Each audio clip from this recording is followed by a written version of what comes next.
தம் கிருபை பெரிதல்லோ என் ஜீவனிலும் அதே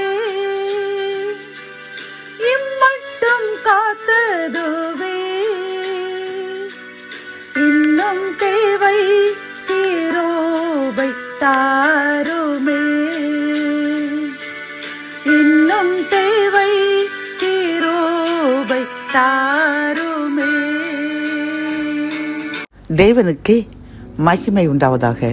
சேனைகளின் கர்த்தர் ஊழியத்தின் மூலம் 17/3/2026 இன்று நாம் அறியவிருக்கும் கிருபையின் வார்த்தைகள் சங்கீதம் 112:7. துர்ச்செய்தியை கேட்கிறதினால் பயப்படான், அவன் இருதயம் கர்த்தரை நம்பி திடனாய் இருக்கும். கத்தோலிக்க வேதாகமம் இவ்வாறு கூறுகின்றது: தீமையான செய்தி எதுவும் அவர்களை அச்சுறுத்தாது, ஆண்டவரில் நம்பிக்கை கொள்வதால் அவர்கள் இதயம் உறுதியாய் இருக்கும் என்கின்றது. இந்த செய்தி கேட்டுக்கொண்டிருக்கின்ற என் அன்பு சகோதரனே, சகோதரியே, இந்த கிருபை நாட்களில் மிகவும் பரிசுத்தமாக வாழ வேண்டும் என்று வாழ்ந்து கொண்டிருக்கின்ற நம்மிடம் கர்த்தர் கூறுகின்றார், ஒரு சில நேரங்களில் ஏதேனும் துர்ச்செய்தியை பிசாசு நம்முடைய விசுவாசத்தை சோதிப்பதற்காக கேட்க செய்யும்.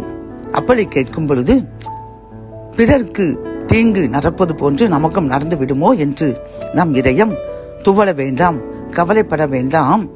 நாம் கவலைப்படவும் செய்யக்கூடாது. ஏனென்றால் நாம் கர்த்தரை நம்பியிருக்கின்றோம். அவரை எப்பொழுதும் நமக்கு தெய்வமாக கொண்டு நமக்கு முன் வைத்துக் கொண்டிருக்கின்றோம்.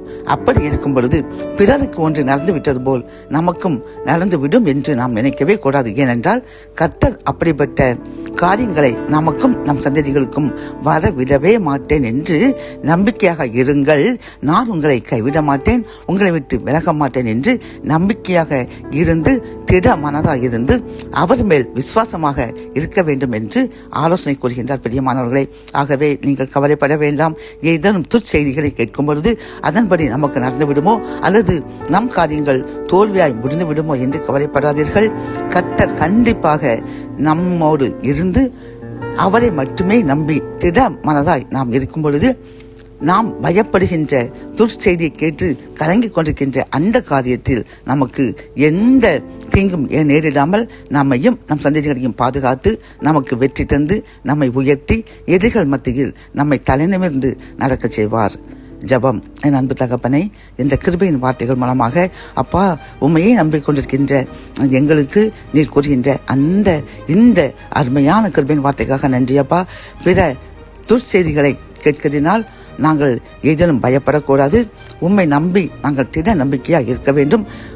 எங்களையும் எங்கள் சந்ததிகளையும் அப்படிப்பட்ட தீமையான காரியங்களை எங்களுக்கு நேரிடாமல் எங்கள் சந்ததிகளுக்கும் அவர்கள் பக்கத்திலேயே வராமல் எங்கள் பக்கத்திலேயே அணுகாமல் வேலையடைத்து பாதுகாப்பேன் என்று கூறின கிருபையின் வார்த்தைக்காக நன்றியப்பா. நாங்கள் இந்த செய்தி கேட்ட பின்பு இனிமேல் எந்த துர்ச்செய்திக்கும் பயப்பட மாட்டோம் என்று உறுதி கூறுகின்றோம். அதன்படி எங்களையும் எங்கள் சந்ததியையும் எல்லா பயத்துக்கும் விலக்கி பாதுகாத்து ஆசீர்வதித்து உயர்த்துங்க. மீட்பர் இயேசுவின் முன் ஜெபம் கேளும் நல்ல தகப்பனை. ஆமேன்.